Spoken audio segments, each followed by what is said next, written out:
Namaste everyone. So today I am going to explain a scientific approach towards the ancient literature, mainly Ramayana, and also a little about Mahabharata and the gods and goddesses described in all these scriptures.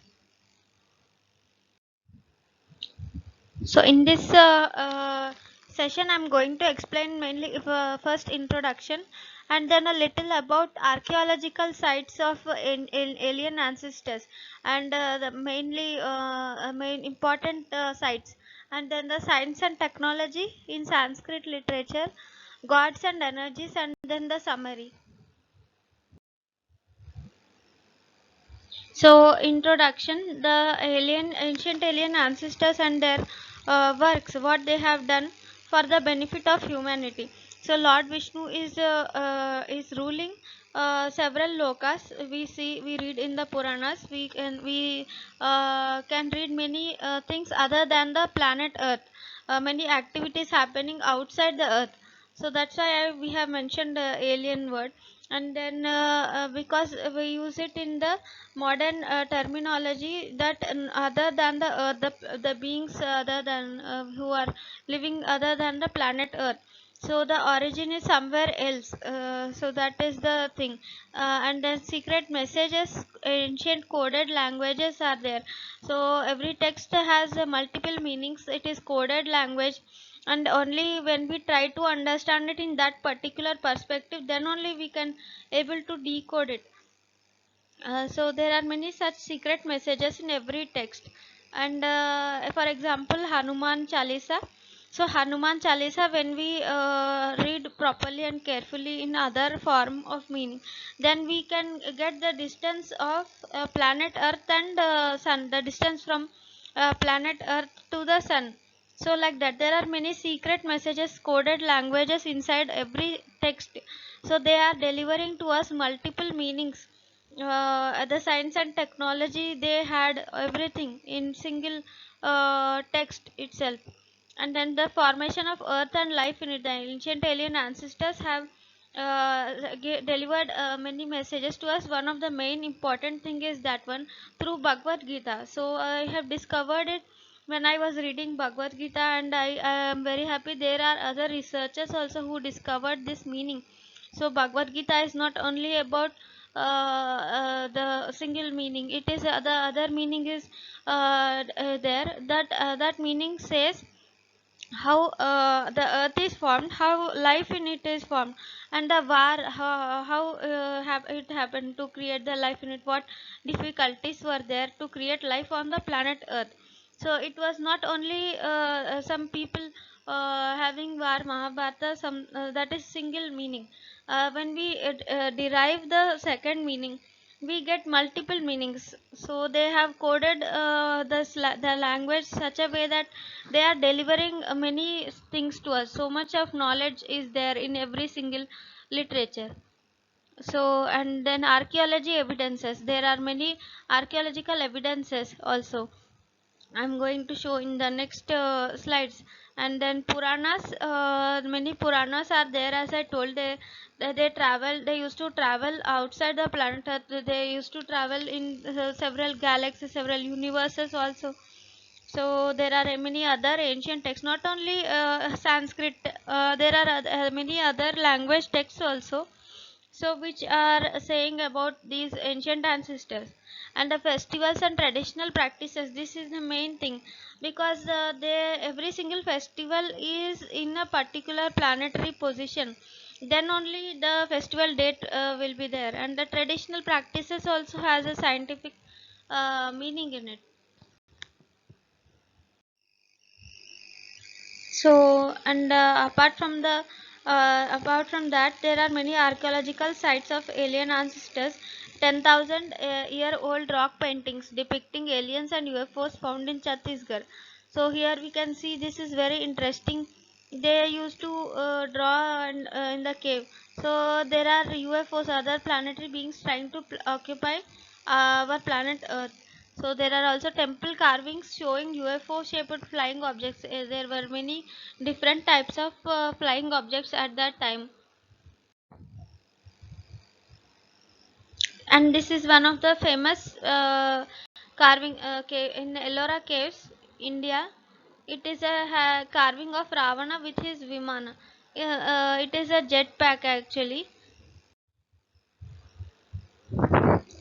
The text Ramayana is very it is very precious, and it gives us very useful information, and we learn a lot from it.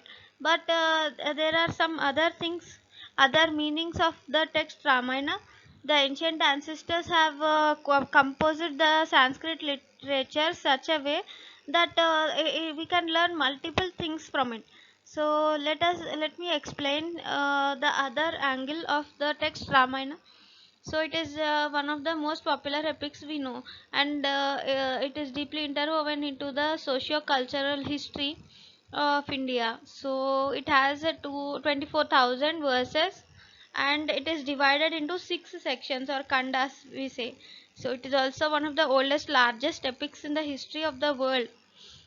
So originally composed in Sanskrit language, its original authorship ascribed to Valmiki. So however, there are many versions also and adaptations of the epic. Since the earliest times until now, it has been rendered into multiple languages by numerous scholars from Hindu, Buddhist, Jain, Sikh traditions, both in India outside countries also, such as Cambodia, Indonesia, Thailand, China, Burma, and Malaysia.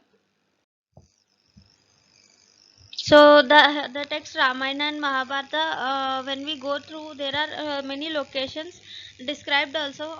It has happened on the planet Earth, and when I have met a person, a great person, PVN Murthy. He is not there now. So when I met Sir, he is actually founder of an a Vedic Research Institute, one of the Vedic Research Institute. So he has said to me that Ramayana is not the Ramayana which we all know, and it is astronomy. So then that is the first time I came to know about the greatness of Ramayana and Mahabharata text. So that's what, when we decode the text into other forms, when we try to understand multiple meanings, then we can get much more information. And when we relate it to the archaeological evidences, then we can find it more interesting also.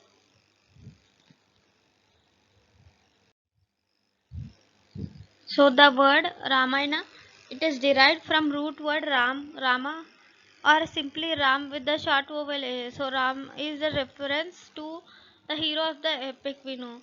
So Rama, who is revered by Hindus as the incarnation of Vishnu, and as God Himself in the human form. So Lord Rama is one of the avatar of Vishnu, Lord Vishnu. So Rama means to enjoy or to take delight. So Rama means enjoyer, the one who delights in the play of creation. It is a reference to self, Ishvara, or God Himself. So Ayanam. So in the Ramayanam, Rama and Ayanam. So Ayanam means going or moving and walking. So thus the Ramayanam means journey of Rama, wandering of Rama. Symbolically, we may interpret it as wandering of the soul in the field of Prakriti or in mortal world. So Rama also means a beautiful woman or beloved wife. So thus hidden within the original meaning of the epic reference to Sita, the wife of Rama. From this perspective, Ramayana is not just about Rama and his wandering in the wilderness. It also refers to the journey of Sita, the mother goddess, and her difficulties in the mortal world as a partner in Dharma to Rama. So that's what, when I have discovered in the Ramayanam, there are many meanings. For example, Lord Hanuman. So Lord Hanuman, we say that Vayuputra. So what can we understand scientifically from it? So Vayuputra, there are many types of air. So one of the type of the air is Hanuman, means the cosmic air. Say a human body is nothing without that breathing air, real breathing air. So Lord Rama means the human body, and the Sita, the Shakti driving it. So there are many such meanings which we can understand from the text Ramayana when we decode it, when we try to understand, derive the multiple meanings from it. See how amazing it is. So Ramayana, we can learn many such things, not only the great Rama story about history about it. So we can derive many things from it. So let us see symbolism of the main story. The symbolic significance of Ramayana has been interpreted variously by various scholars. So at the most basic level, epic represents the vulnerabilities to which human beings are susceptible due to their weakness, impurities, and the conflict between good and evil forces which may arise from them. It portrays the deep connection between God and his devotees and the power of devotion. It also suggests how, with virtue and righteousness, with the help of God, mortal beings can surpass even gods in their ability to destroy the evil. The epic Ramayana teaches many valuable lessons also. It brings to the force vulnerability of human life and the message that even God is not free from suffering when he incarnates upon earth. So we learn from it that in the midst of difficulties, human beings should not lose their mortal imperative. They should follow the example of Rama and remain on the path of righteousness without succumbing to evil temptations, without surrendering to evil powers. They should also learn from the example of Ravana that knowledge and power can become destructive if it is tainted by the impurities of ignorance, desires, egoism, and delusion.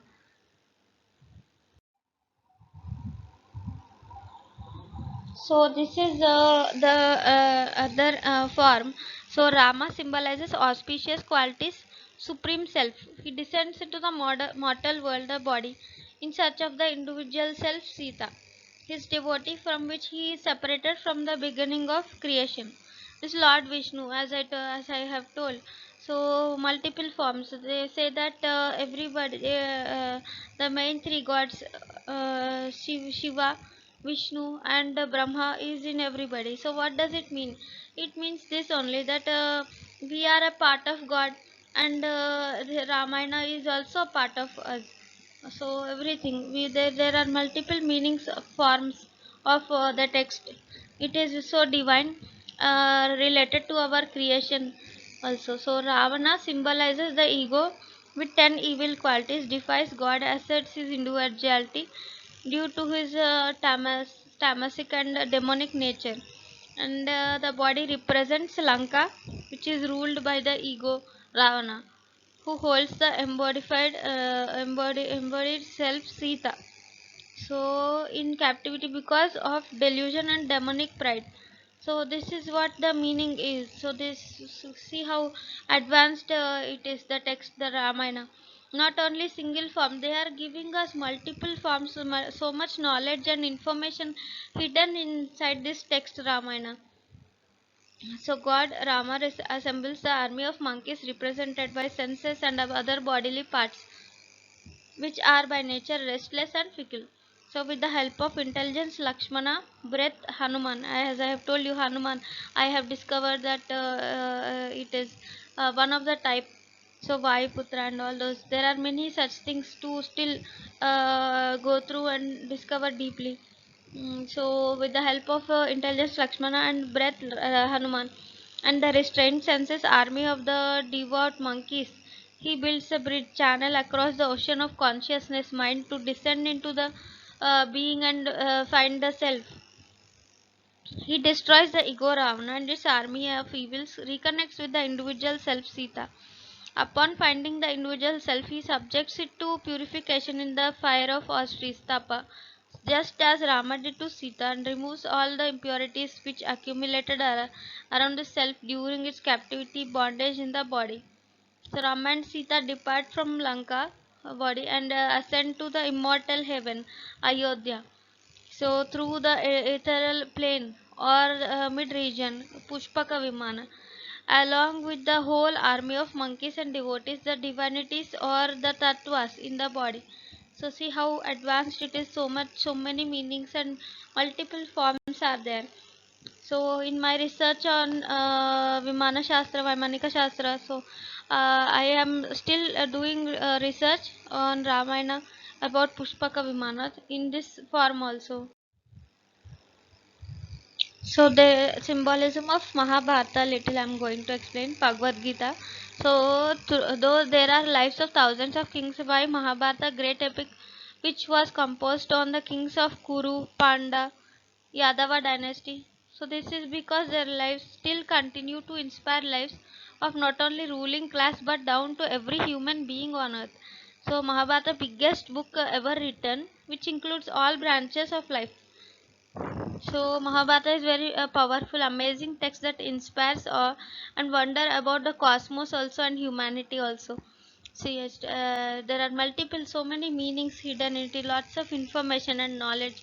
Mahabharata and the war is not fictional story, historical event. We can see archaeology evidences also, the locations also we can see, the Ramayana also.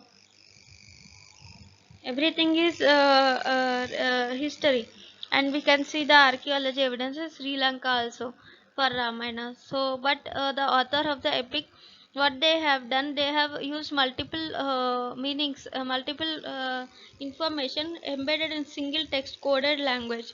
So so here again they have symbolized symbolic images reflect our own inner conflicts. Using these images we dive deep into our inner self, we will be able to appreciate the mystery of our own mind and life. Through this epic we will be left with no unanswered question. So the 100 sons which they have mentioned, we already discussed the eldest son. So there are many meanings. So there, so I am giving a short information only. So eldest son, blind son, Dhritarashtra, Duryodhana, who symbolizes the ego. Blind king who to the blind king symbolize blind mind marries Gandhari. So she, out of emotionally love to her blind husband, ties a bandage on her eyes. Gandhari symbolizes blind intellect following the blind mind. So blind intellect breeds many desires through 10 sense organs, right? So five are senses of knowledge, perception, the eyes, nose, ears, tongue, skin. So Gnanendriyas they say. So the other five senses of action, mouth, hands, feet. So all such things. So 10, when we multiply everything, 10 directions again, north, south, east, west, or northeast, southeast, every such thing. And this also totally when we multiply and calculate. So there are a total 100. So properties, desires, thoughts, ambitions, expectations, dreams, all these kind of things. So these are the children of the mind, symbolized as 100 sons in Mahabharata. So the eldest son of this thought is Duryodhana, which means the one whom it is difficult to fight. When we translate it, Du means difficulty, Yodh means to fight and represents the ego. So it is difficult to fight, right? So the second son, brother of Duryodhana, Dushasana. So again, when we translate, it is something that which is difficult to control. And this is something more interesting. When I have read the text Mahabharata, sorry, Bhagavad Gita, this is where I have realized the other meaning. So the Pandavas, the five elements, so let us see. Pandu, a younger brother of blind king Dhritarashtra, represents wisdom. So wisdom nature represents, hence the ruling power to the blind man. Children of wisdom are ready. So Pandu's wife Kunti, which means she invokes the powerful inspiration nature and bears the children. The first child is Yudhishthira. So Yudhi means in battles, Stara means tranquil or undisturbed. So Yudhishthira's play a symbol of peace and the sky element of Panchabhutas. So what it means is sky. Sky is a bridge transcendence to the conscious state and represents as throat chakra. And peace should be the ruler of us, but the ego demands that it should be that take control over. So this fight for the throne is Mahabharata war. In the war, Bhima, the second son of Pandavas, killed all 99 sons of Dhritarashtra. So Bhima means life force or breath. So the air element in Panchabhutas. So Bhima is the breath that brings the awareness, means oneness. So that thing, and the ignorance of duality dissolves in the purity of love. It represents heart chakra. And now Arjuna, the third, represents fire element. So all the Pandavas are, like I said, five elements: earth, fire, air, water, sky, all like that. So Raju means rope or bondage. Na means no. So this represents Arjuna means that represent not really bonded but free. And Arjuna represents liberating thoughts in us, bringing peace.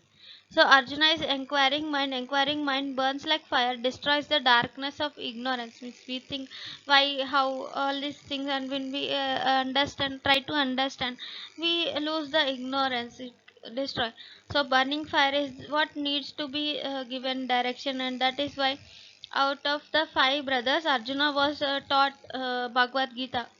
So that is why, that's the reason. And Arjuna represents mastering the heat or power, means of senses, symbolized as the navel chakra.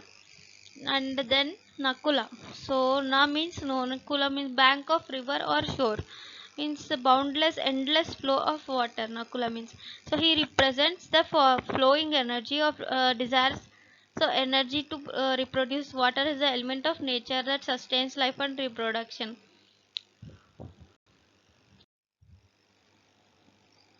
And now Sahadeva is the youngest of Pandavas, represents earth element, solidness, reality of manifestation. Earth is the discriminating element, food factor. It is through inquiry of real, unreal that drives us to seek wisdom.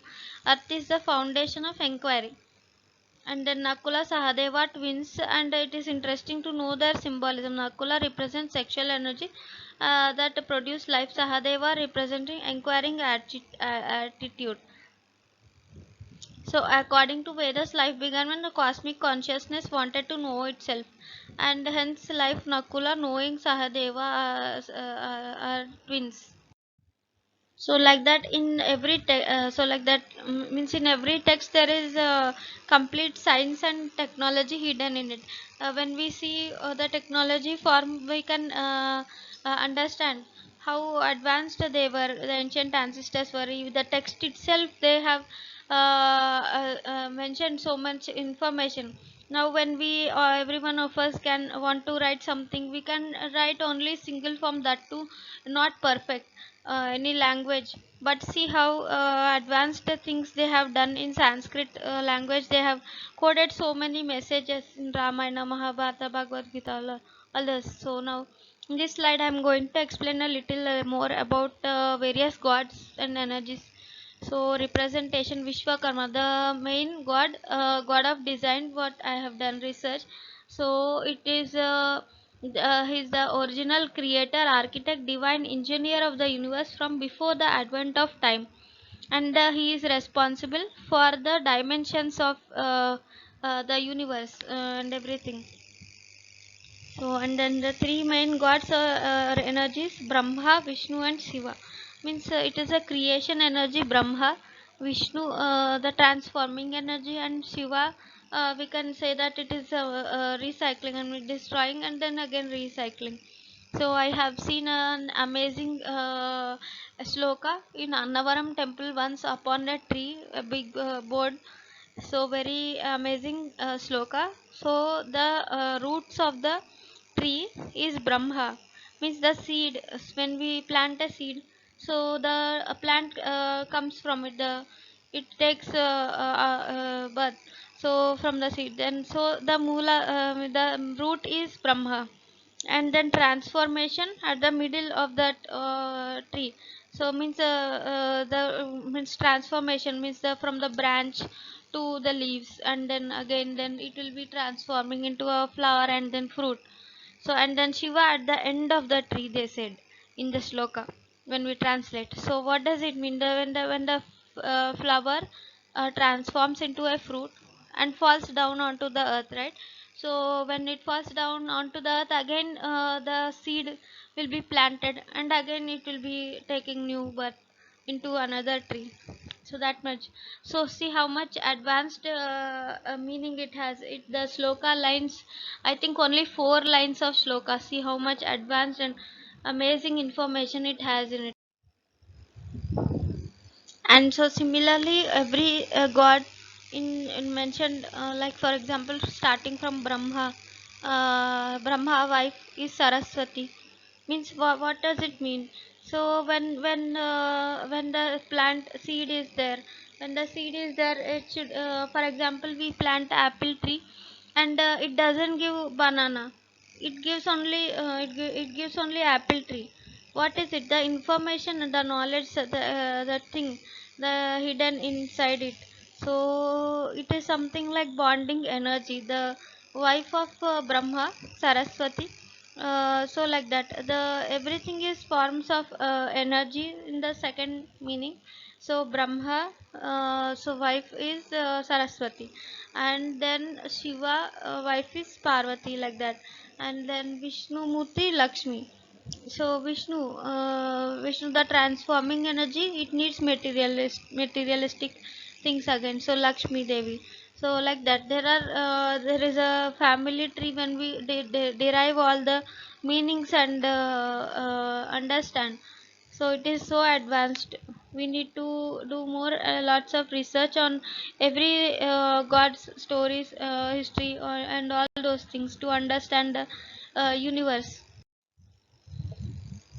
So and then symbolism of Vimana Shastra.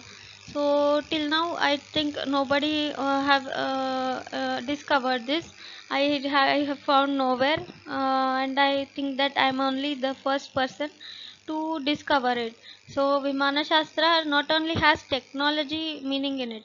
So I have discovered that it has spiritual meaning also and universe and energies related meaning also. For example, Vimana means the human body, and astronaut means the soul, means the energy in it. So and then universe and energies related meaning which I have discovered from Vimana Shastra. It is like for example, in a planet or a sun, that is Vimana, and the energy means energy to with which it is moving, that is called that is astronaut. So when I translate the complete text Vimana Shastra into these multiple meanings, we can write again new multiple books, multiple discoveries about the complete universe and the human beings also.